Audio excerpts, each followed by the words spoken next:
नमस्कार, मैं हूं मनोज। और आज के इस वीडियो में ये समझते हैं कि बुद्ध ने तपस्या के बाद में जो ज्ञान प्राप्त किया था, वास्तव में वो ज्ञान क्या था और वो ज्ञान कैसे हुआ?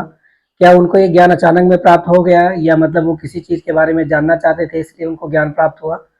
और ये ज्ञान, बहुत सारे लोग ये बोलते हैं कि वो ईश्वर ने उनको इसी काम के लिए भेजा था। ये हो सकता है कि ईश्वर ने किसी को किसी काम के लिए भेजा हो, लेकिन ये ज्ञान उन्होंने अपने मन में आए हुए कुछ सवालों से उत्तर जानने की जिज्ञासा से उन्होंने प्राप्त किया, और ये तपस्या के बाद में हुआ। वो ज्ञान उनको गया में प्राप्त हुआ और एक पीपल के वृक्ष के नीचे प्राप्त हुआ। उस पीपल के वृक्ष को बोधि बोधि वृक्ष के नाम से जानते हैं। वो बोधि वृक्ष अभी वो जो जो मेन वृक्ष था जिसके नीचे भगवान बुद्धा बैठे थे, वो वृक्ष आज नहीं है। उस वृक्ष की चौथी पीढ़ी अभी अवेलेबल है, क्योंकि वो कई बार काटा गया, जलाया गया। और उसके बाद में जो अभी लास्ट वाला जो वृक्ष है, वो अंग्रेजों की सरकार के टाइम पे वो वाला वृक्ष लगाया गया है। और वो दोबारा से वो वृक्ष की वो शाखा लाई गई है जिस वृक्ष को अशोक के बेटे जो है श्रीलंका में लेके गए थे, अशोक वाटिका में लगाए थे। वही वृक्ष को दोबारा से यहाँ पे लाया गया है और लगाया गया। वो वृक्ष काफी बड़ा है और अभी वो लोग जा रहे हैं। बहुत सारे लोग ये सोचते होंगे कि वो वृक्ष के नीचे बैठने से अगर ज्ञान प्राप्त होता है तो हम भी उस वृक्ष के नीचे बैठ जाएंगे, लेकिन वहाँ पे एकांत नहीं है, क्योंकि अब वो एक मंदिर परिसर है, बौद्ध का एक मंदिर परिसर है और उसमें बहुत सारे लोग आते हैं। एक मठ है, एक मंदिर है और उसमें बहुत सारे लोग आते हैं। वहाँ बहुत भीड़ है, वहाँ तपस्या आप नहीं कर सकते, क्योंकि वहाँ देखने वाले बहुत लोग आते हैं, बहुत सारे दर्शन करने वाले लोग आते हैं और बहुत सारे लोग इस धर्म को मानने वाले लोग आते हैं।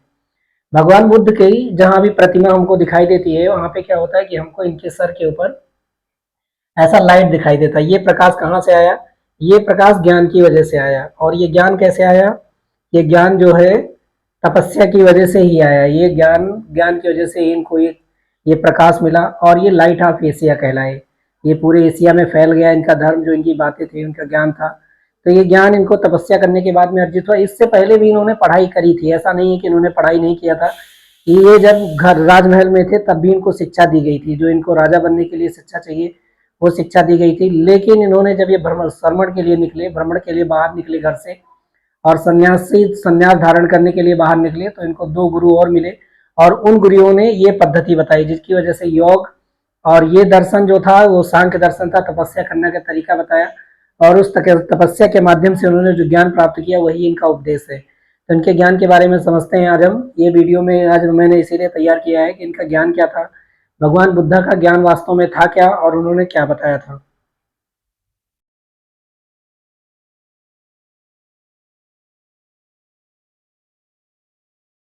भगवान बुद्ध जब अपने राजमहल से बाहर निकले थे भ्रमण भ्रमण करने के लिए, अपनी प्रजा को देखने के लिए, अपना ये देखने के लिए, क्योंकि वो काफ़ी कंट्रोल्ड में रहते थे, काफ़ी कंट्रोल्ड मीडियम में रहते थे। उनको राजा ने काफ़ी इसमें रखा था और उनको सारी बातों को जानने के लिए उन्होंने वो सारी सुविधाएं की थी, जिससे उन्हें वैराग्य न पैदा हो। क्योंकि एक संत ने कहा था कि वो बैरागी बनेंगे, एक श्रमण बनेंगे और एक बहुत बड़े ज्ञानी बनेंगे। इसको बचाने के लिए उन्होंने बहुत जतन किए थे, लेकिन जब पहले ही दिन वो बाहर निकले तो उनको चार चीजें दिखाई दी बाहर। सबसे पहला, एक बूढ़ा व्यक्ति दिखाई दिया और उन्होंने अपने सारथी से क्वेश्चन पूछा कि ये बूढ़ा क्यों है और क्या हम भी बूढ़े बनेंगे? तो उसने जवाब दिया कि हाँ। और ये बूढ़ा है, बूढ़े होने पे लोगों को बहुत सारी तकलीफ होती है और हम सभी जो है अपने जीवन में कोई ना कोई बूढ़ा देखते हैं, लेकिन हमें ये नहीं पता चलता है कि ये बूढ़ा क्यों है और ये तकलीफ का कारण है। उसके बाद में जब और आगे बढ़े तो उन्होंने एक बीमार व्यक्ति देखा और उस बीमार व्यक्ति के लिए भी उसको उन्होंने क्वेश्चन पूछा कि बीमार क्यों है, पीड़ित क्यों है। और उसने साथी ने बताया कि हमारे जीवन में, हम सभी लोगों के जीवन में कभी ना कभी पीड़ा आती है, कभी ना कभी तकलीफ आती है और लोग बीमार हो जाते हैं। अगला जो उन्होंने दृश्य देखा वो एक मरे हुए इंसान के देखा, यानी एक मृत शरीर जाते हुए देखा और क्वेश्चन पूछा कि मर क्यों गया है? तो उनके सारथी ने जवाब दिया कि हर कोई मरेगा, हर कोई यहाँ तक पहुंचेगा। उसके बाद में उनको सबसे लास्ट में एक साधु दिखाई दिया, एक प्रेस्टेज दिखाई दिया, एक संत दिखाई दिया। और जब यहाँ पे सवाल पूछा तो उन्होंने ये बोला कि ये एक बुद्धिमान व्यक्ति है। तो वो बूढ़ा नहीं, बूढ़ा होने का रीजन जानना चाहते थे, वो बीमारी का रीजन जानना चाहते थे और वो जो है एक मरे हुए व्यक्ति के बारे में जानना चाहते थे कि आदमी क्यों मर जाता है, क्या कारण है और उसके पीछे बहुत सारे लोग रोने वाले क्यों आ जाते हैं। और दूसरा चीज था कि एक संत जो है, संत कैसे बन गया, और उनके सारथी ने बताया कि ये बुद्धिमान है, विजडम है। तो इसी बुद्धिमता को वो पाना चाहते थे, प्राप्त करना चाहते थे और इसीलिए वो आधी रात को घर से बाहर निकल गए, सब कुछ उन्होंने त्याग दिया, क्योंकि बुद्धिमान बनना चाहते थे, ज्ञान अर्जित करना चाहते थे। और ये ज्ञान का ही, इसी ज्ञान की वजह से बुद्ध जो है लाइट ऑफ एशिया के नाम से जाने गए और पूरे एशिया महाद्वीप में जहां जहां तक उस समय जाने का रास्ता था वहां तक फैल गए। और सत्ताओं में भी इनका यूज किया गया, बहुत सारी सत्ताओं ने, अशोक ने भी इनका इस्तेमाल किया। और एक युद्ध करने के बाद में ही बौद्ध धर्म को अशोक ने धारण किया था और उसके माध्यम से उन्होंने बहुत सारे देशों को व्यापार के लिए जोड़ लिया और अपने में मिलाया भी बहुत सारे लोगों को, और उनके साथ में व्यापारिक संबंध बहुत अच्छे हो गए। और बौद्ध ने, अशोक ने इस भगवान बुद्धा के धर्म को बहुत दूर तक फैलाया, बहुत दूरी तक लेके गए और समय समय पर ये धर्म फैलता गया। तो इन्हीं 4 सवालों का जवाब जो है बुद्ध जानना चाहते थे, इसीलिए वो तपस्या करने के लिए गए। और इनका जवाब, जब वो तपस्या किए 6 साल, तो उनको इन सवालों के जवाब मिले। और वो क्या थे, वो क्या जवाब थे, तो इन्होंने दुखों का कारण जानना चाहा था। जब अब ये इन्होंने किसको बताया, जो इनके शिष्य बनते गए, जब उन्होंने इन सवालों का जवाब पूछा, क्योंकि उनके मन में तो यही चल रहा था कि दुखों का, आखिर दुनिया दुखी क्यों है, जीवन दुखित क्यों है, लोग दुखी क्यों है, लोग बीमार क्यों है, यानी वो पेन के बारे में जानना चाहते थे। आज भी बहुत सारे लोग पेनिक होते हैं, इस पेन के बारे में जानना, दर्द होता है उनको, चाहे कोई अमीर आदमी हो चाहे कोई गरीब आदमी हो, सबको किसी ना किसी दर्द से जरूर गुजरना पड़ता है। तो इसी सवाल का जवाब वो जानना चाहते थे और उन्होंने इसके लिए 4 आर्य सत्य दिया। आर्य का मतलब यूनिवर्सल होता है, यानी जो हमेशा के लिए सत्य है, सार्वभौमिक जिसको हिंदी में बोलते हैं। और इसको 4 नोबल ट्रूथ, नोबल का मतलब होता है जो कभी ना चेंज होने वाला, आदर्श जिसको बोलते हैं। ये 4 आर्य सत्य थे। वो कौन कौन से थे जिन्होंने 4 सत्य दुखों का कारण बताया? इन्होंने कहा कि दुख सत्य है, यानी कि दुख सत्य है, दुख असत्य नहीं है। ये क्या है, संसार में जन्म भी होगा, जन्म का कारण, जन्म ही दुखों का कारण है। उन्होंने मोक्ष का मार्ग बताया, और अगर मोक्ष हो जाएगा तो जन्म नहीं होगा, जन्म ही दुख है। बुढ़ापा भी उन्होंने दुख बताया, रोग जो है, बीमारियां जो है, उसको भी उन्होंने दुख बताया कि बीमारियां हैं, वो दुखों का कारण है। मृत्यु भी दुख का कारण है, मोह जो है दुख का कारण है, वियोग वियोग दुख का कारण है। ये सभी दुख है, मतलब जीवन ही दुख है। इन्होंने बताया कि दुख ही सत्य है, दुख को सत्य कहा। दूसरा जो इन्होंने दुख के बारे में कहा है, दुख समुदय सत्य, जो इनका दूसरा आर्य सत्य था, दुख समुदय सत्य के बारे में भगवान बुद्ध ने बताया। और यही ज्ञान इन्होंने अर्जित किया था। इनका कहना था कि दुख जो है तृष्णा से पैदा होता है, यानी अगर हम इच्छाएं रखते हैं कोई चीज पाने की, तो वहां से दुख पैदा होता है। लालच, लोभ, जो तृष्णाएं होती है हमारे मन में, पाने की जो इच्छाएं होती है, जो जिज्ञासाएं होती हैं, उनसे भी अगर वो चीजें नहीं मिलती हैं, मिलने के बाद में वो दुख ही देती हैं, तो ये दुखों के कारण है। और अविद्या, अज्ञान का ना होना। जो ज्ञानी आदमी है वो दुखों का सॉल्यूशन ढूंढ लेता है, लेकिन जो अज्ञानी आदमी है वो दुखों में हमेशा जगड़ता हुआ चला जाता है और उसके दुख हमेशा बढ़ते हुए जाते हैं। तो जो इन्होंने अज्ञान को बताया, ये चीजें जो है ज्ञान से उत्पन्न होती हैं, यानी कि दुख समुदय सत्य है।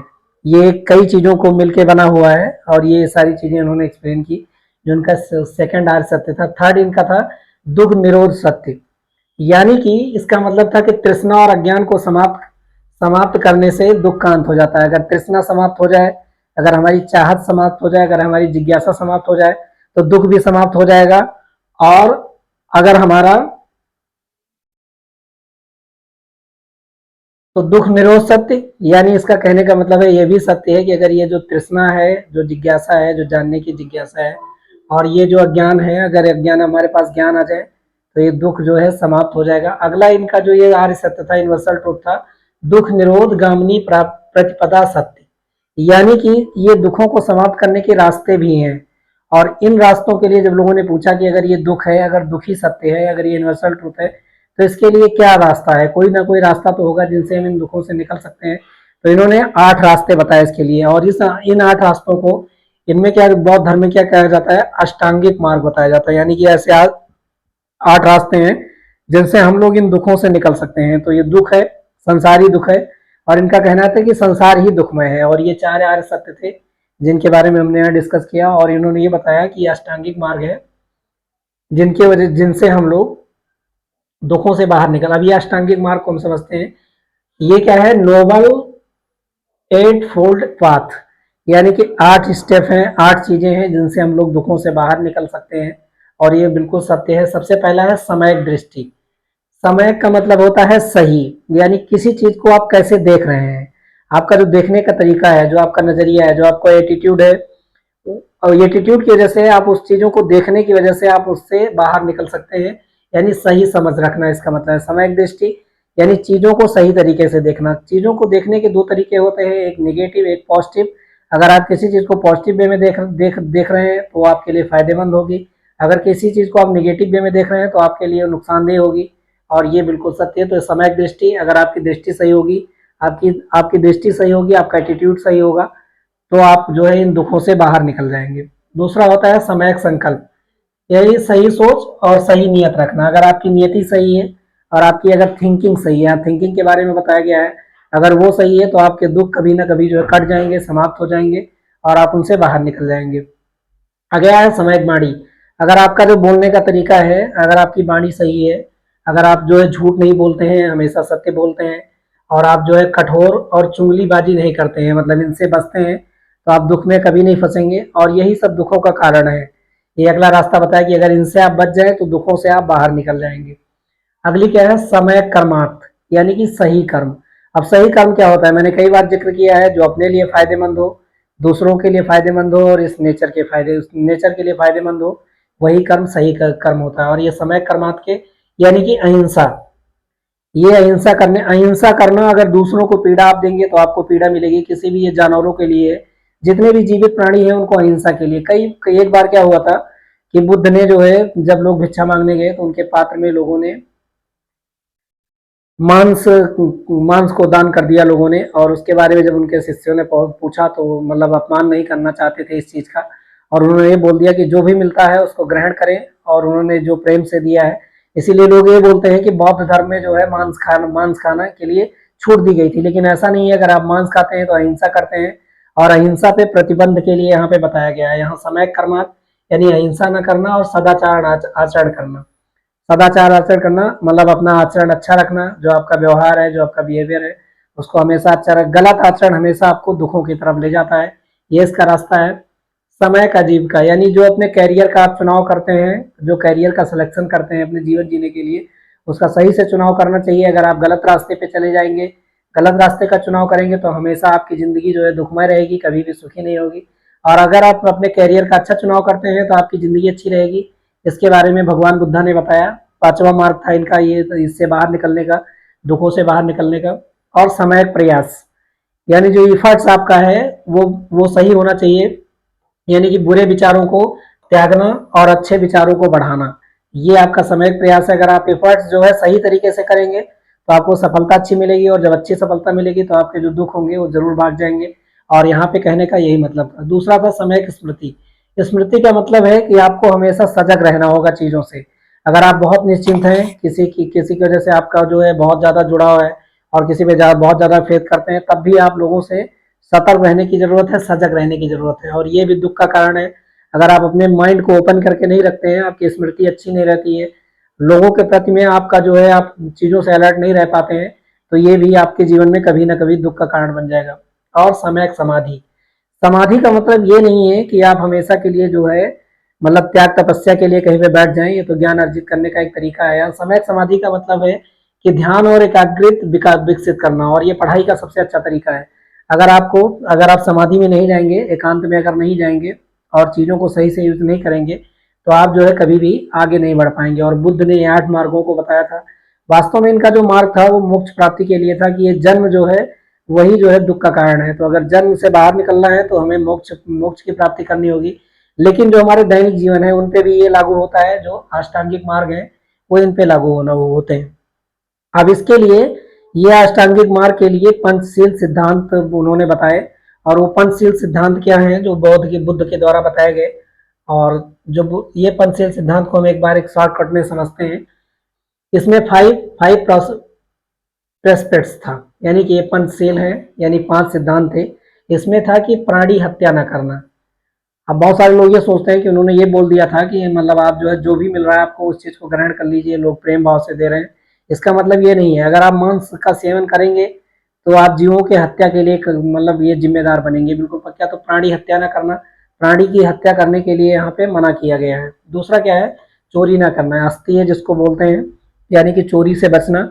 और अगला जो है, असत्य वचन ना कहना, यानी झूठ नहीं बोलना है, कि कैसी भी परिस्थिति हो आपको हमेशा सही बोलना है। ये तीसरा सिद्धांत था। चौथा जो इनका ज्ञान था, सिद्धांत पंचशील जो सिद्धांत था, वो गलत आचरण, यानी कि गलत आचरण का है मतलब है, अनैतिक यौन संबंध, यानी जो यौन संबंध अनैतिक हो उसको नहीं करना चाहिए। इस पे हमारे देश में आजकल बहुत ज़्यादा बहसबाजी चल रही है। लोग जो लिविंग रिलेशनशिप वाली बात कर रहे हैं और ये बोल रहे हैं, कई बार क्या होता है जाने अनजाने में जो है लोगों के जो संबंध होते हैं वो अनैतिक हो जाते हैं, और उसके लिए बौद्ध धर्म में मना किया गया है। ये धर्म बोलता है, ये मैं नहीं बोल रहा हूँ।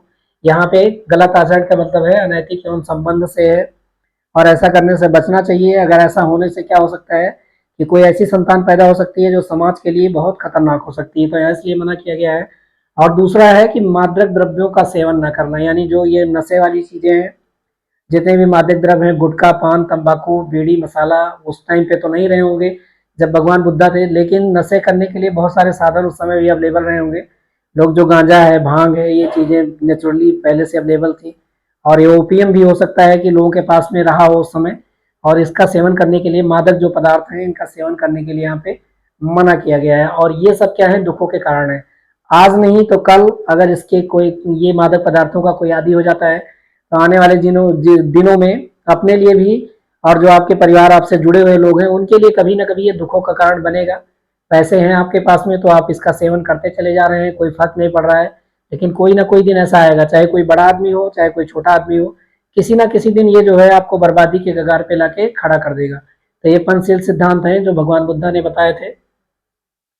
अब ये पंचशील सिद्धांत जो है काफी टिपिकल थे, और जो अष्टांगिक मार्ग बताए गए थे वो थोड़े कठिन थे। बाद में करके जब लोगों, घरों वाले लोग, जो परिवार वाले लोग थे, वो लोग जब इनके साथ में जुड़े तो कुछ सिद्धांत और बताए गए, यानी उन सिद्धांतों में, उन नियमों में थोड़ी सी नरमी लाई गई। वैसे ये जो नियम थे, जो नियम बने थे भगवान बुद्धा के द्वारा, किसी के लिए ऊंच नीच की भावना इसमें नहीं थी।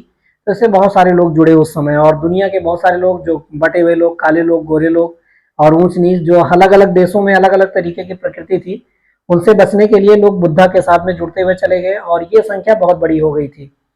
तो ये था। और परिवार वाले लोगों के लिए जो है थोड़े से नियमों में कुछ अन्य उपदेश भी बताए गए इसके लिए। वो क्या थे, एक मध्यम मार्ग बताया गया, इसमें एक मध्यम मार्ग को बताया गया। और मध्यम मार्ग का मतलब ये होता है कि जो घरों में रहने वाले लोग हैं उतने कठोर मार्गों को वो लोग नहीं कर सकते। इसमें क्या था, ना तो कठोर तपस्या करना था और ना ही भोग विलास बहुत ज्यादा करना है, बल्कि संतुलित जीवन जीना है, यानी कि बैलेंस लाइफ रखना है। और अगर आप बैलेंस लाइफ का पालन करेंगे तो आप जीवन में बहुत ज़्यादा ग्रोथ करेंगे। आपके पास जितनी आमदनी है आप उतना ही खर्चा करें, अगर उससे ज़्यादा अगर खर्चे करेंगे तो हमेशा जो है आप जो है दिक्कतों में चले जाएंगे। बहुत सारे लोग, आज का जो दिन है वो ईएमआई पे जीने की आदत होती है, बेवजह लोग लोन लेते रहते हैं, उनकी गाड़ियाँ जो है, उनके मोबाइल फ़ोन जो है, उनके घर जो है, सब ईएमआई पे है। और कई बार क्या होता है कि उनके लिए ये चीज़ें बहुत कष्टदायक बन जाती है। तो संतुलित जीवन के बारे में बताया गया है, और ये मिडिल पाथ है, ये बुद्ध धर्म में ये चीज़ें बताई गई है। अनित्य, अनित्य का मतलब है सब कुछ बदलता है, कोई भी वस्तु अस्थाई नहीं रहती है। आज अगर आपके पास तकलीफ है तो कल आपका सुख का समय आएगा, और अगर आप आज बहुत सुखी हैं तो कभी ना कभी ऐसा होगा कि आप जो है, आप कभी, आपके पास में तकलीफें हैं तो आप जो है आराम में चले जाएंगे। अगर आपके पास आज आराम है तो कभी ना कभी तकलीफ हो जाएगा। दूसरी चीज यहाँ पे किया है कि जो वस्तु आज आपके पास में हो सकता है वो आपकी ना रहे। बहुत सारे लोग अपनी अपनी जमीनों पे कब्जा किए हुए बैठे हैं और वो सोचते हैं हमारे पास रहेगा। वो जमीनें कभी ना कभी किसी न किसी और की नहीं होंगी और आज आपकी होगी। ऐसी बहुत सारी वस्तुएं हैं जो अभी आपकी हैं और कल को हो सकता है वो आपकी ना रहे, किसी और के पास चली जाए, या जो कल आज किसी और के पास में है वो आपके पास में आ जाए, यानी वो कभी स्थिति नहीं रहती, वस्तुएं हमेशा बदलती रहती हैं। अनात्म, इसका मतलब क्या था, एक आत्मा जैसी कोई अस्थाई चीज नहीं है। बुद्धा में, बुद्ध धर्म में ये बताया गया है कि आत्मा होती नहीं है, यहाँ आत्मा को एक्सेप्ट नहीं किया गया है। लेकिन पुनर्जन्म की बात यहाँ पे होती है कि पुनर्जन्म होते हैं। और यहाँ पे ये सब क्या किया है, पंच स्कंधों से, जो हमारा ये जो हम देख रहे हैं वो पंच स्कंधों से बना है। कौन कौन से हैं, रूप है जो हमको दिखाई देता है, चीजें अलग अलग रूपों में है। वेदना है जो हमें मतलब पीड़ा पहुंचाती है। संज्ञा है जिनके थ्रू हम किसी चीज को नाम देते हैं, किसी वस्तु, व्यक्ति और स्थान, स्थान जिनसे लोग मतलब जुड़े हुए हैं उनको नाम दिए गए हैं। संस्कार हैं जो हमारे नियम नियम कानून हम पे लगे हुए हैं, उसकी वजह से भी सृष्टि चल रही है। अगर ये संस्कार अगर एकदम से खत्म हो जाएंगे तो लोग आपस में लड़ लड़ के मर जाएंगे, कोई किसी के लिए सोचेगा नहीं। और ये चीजों के लिए बताया गया। दूसरा अगला एक नियम बताया गया है, करुणा और मैत्री का, मैत्री वाला नियम बताया गया है। इसका मतलब होता है कि सभी प्राणियों के प्रति दया, प्रेम और सहानुभूति रखना। अब ये चीजें बहरहाल कम हो रही हैं। बहुत सारे लोग ये बोलते हैं कि धर्मों की जो है अभी के दिनों में जरूरत नहीं है। क्यों नहीं है? क्योंकि उसका तोड़ अभी हमारे पास अवेलेबल है, और वो है साइंस। लेकिन साइंस के पास में सारी चीजों का सॉल्यूशन नहीं है। बहरहाल ये मानव जीवन को आराम तो देता है, सुख तो पहुंचाता है, और बहुत सारी चीज़ों जो दुख थे, जो कष्टों में थे, वो अभी आराम में परिवर्तित हो गए हैं। बहुत सारी बीमारियों का तोड़ भी इनके पास में, लेकिन इसके होने के बावजूद भी लोगों के पास में दुख है, तकलीफ है, और जब ये होता है तब लोग इन्हीं धर्मों के पास में भागते हैं। और वो लोग इन धर्मों के पास में तो ज़्यादा भागते हैं जो लोग बहुत ज़्यादा अन्याय करते हैं, बहुत ज़्यादा पाप करते हैं। किसी ना किसी दिन उनको इस चीज़ का आभास हो जाता है कि हम शायद अपने जीवन में गलत कर रहे हैं, हमें किसी ऐसे ऐसे की शरण लेनी चाहिए, क्या हमारा जीवन अच्छा होगा या हमारे दुख ऐसे ही बने रहेंगे। तो ये वेदनाएं और इन चीज़ों के बारे में बताया गया है, और भगवान बुद्ध ने अपनी तपस्या के माध्यम से यही सीखा था और लोगों को यही उपदेश दिया था। आगे जब भी हम वीडियो बनाएंगे भगवान बुद्धा के ऊपर, तो ये समझेंगे कि ये जो धर्म था, जो भगवान बुद्ध ने जो उपदेश दिया था, ये कैसे कैसे करके पूरी दुनिया में ऐसे फैल गया, और बाद में इसकी इसकी जो है इसकी कमी आ गई। इनकी जो शांति वाला जो इनका ये सिद्धांत था, इनमें कमी आ गई, और बहुत सारे देशों में विश्व युद्ध हो गए, प्रथम विश्व युद्ध और द्वितीय विश्व युद्ध हुए। और जापान जैसे देश जो मतलब ये बौद्ध धर्म अपना चुके थे, उनमें भी बहुत सारी लड़ाइयाँ हो गई। और आज के दिनों में राजनीति वाले जो लोग हैं वो इसका इस्तेमाल कर रहे हैं, और जैसा लेकिन वो लोग बोल रहे हैं और जैसे वो लोग आक्रामक हो रहे हैं, जैसे वो चीज़ों को इस्तेमाल कर रहे हैं, वो लोग भगवान जो ये बुद्ध धर्म था, इसका नव जागरण बुद्धा के नाम से जानते हैं, जो डॉक्टर भीमाराव अम्बेडकर ने जिस बुद्ध के बारे में एक्सप्लेनेशन दिया और कई सारी किताबें लिखी, लोग उसकी बात करते हैं और साथ साथ में नियम कानून की भी बात करते हैं और बहुत उग्र हो जाते हैं। तो इस बुद्ध धर्म से वो वाला बुद्ध धर्म बहुत अलग है, ये वाला नहीं है। ये वाला जो उपदेश था वो ऐसा ही है, उसको वो वाले बुद्ध धर्म नहीं, वो पॉलिटिकल है और वो राजनीतिक फायदा करने के लिए, राजा बनने के लिए वो लोग हथकंडे अपना रहे हैं। वो लोग बड़े बनते हुए चले जाएंगे और बाकी जो नीचे के लोग रहेंगे वो नीचे हुए बनते हुए चले जाएंगे। आज की सबसे बड़ी समस्या है जातिवाद वगैरह, तो थोड़ा थोड़ा करके कम हो रहा है, लेकिन और बहुत सारी ऐसी चीजें हैं, जलवायु परिवर्तन, अमीरी गरीबी, आतंकवाद, ये सब समस्याएं बहुत जटिल हैं। इन पे भी हम लोगों को ध्यान देना चाहिए। आज के लिए इतना ही, मिलेंगे अगले वीडियो में एक नई टॉपिक के साथ में, तब तक के लिए जय हिंद।